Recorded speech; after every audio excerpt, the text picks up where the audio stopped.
strain is actually called blueberry train wreck. As a consultant prepared our marijuana smoking lab, 3 volunteers each took a practice run on a course set up by the Thurston County Sheriff's Office, designed to test their basic driving skills.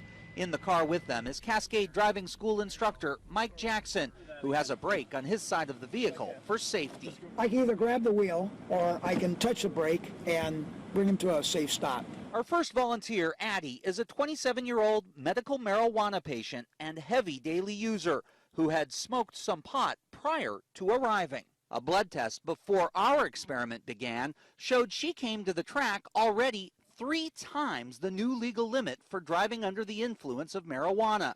The limit is 5 nanograms. She was at nearly 16 nanograms. While learning the course, Addie turned too sharp at a stop sign and clipped one of our cameras. But the instructor told us her driving was actually fine. Our second volunteer is 34-year-old Dylan, who uses pot on weekends. An initial test showed no marijuana in his system. Finally, we have 56-year-old Jeff, who uses only occasionally. He also started out with no detectable pot in his body. All right. Next, we had the volunteers start smoking marijuana. We gave them each 0.3 of a gram of pot to smoke, and from the light to the heavy user, asked them how they felt. Feeling really buzzed. Yeah. Relaxed and buzzed. I still feel normal. Back behind the wheel for another lap, Addie drove a bit slower than she should, and at one point struck a traffic cone. Oh, I hit a cone. I see it in the rearview mirror. Ah! A blood test would later show Addie was driving at 7 times the legal limit for pot with 36.7 nanograms of marijuana in her system, but still driving okay. I wouldn't pull her off the road, no.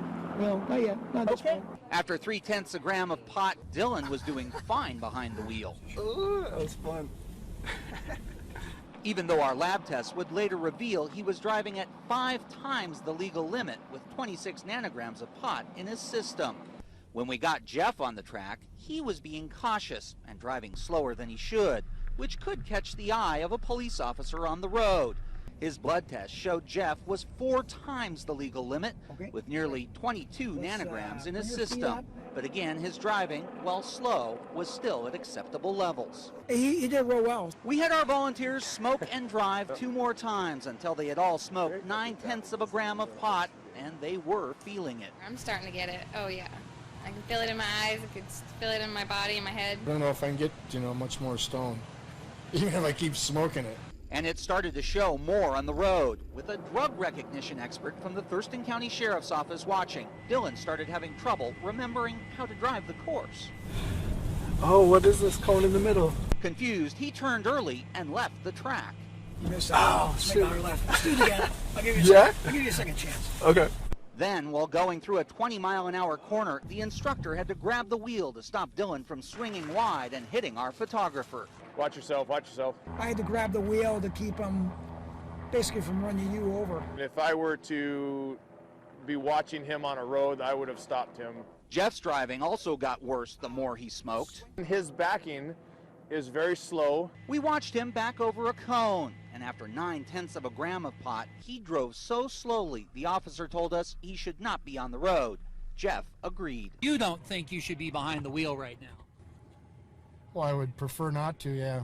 After 0.9 of a gram, Addie was becoming much more aggressive, excited about being high and behind the wheel. One time in your life you get to do this, you should do it. Yeah. You should do it! Yeah, that's awesome. But she made no major mistakes, and we asked the officer if he would pull her over.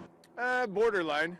We decided to allow Addie to smoke one last time, bringing her total smoked to 1.4 grams. Back in the car, Addie knew she was having trouble. Way more stoned. Way more stoned. Definitely shouldn't be driving. And she drove with no restraint. Oh yeah. Oh yeah. Look at that. That was awesome. That was awesome. Less than 30 seconds into the drive, she started backing up and didn't stop until she wiped out a cone. Which would have been indicative of backing into a pole or maybe a citizen on a sidewalk. The sheriff's officer, driving instructor, and even Addie agreed she would not be safe if she was on a public road. She would be a danger, yeah. Yeah, definitely that's dangerous. To confirm the volunteers were driving impaired, we treated them like anyone else pulled over and suspected of drug use. The county's drug recognition expert put them through a 12-step evaluation, checking things like their balance. Heart rate and blood pressure were also checked. They all had issues, including Jeff, who couldn't find his nose with his fingertip. I would say that all three would have been arrested for driving under the influence.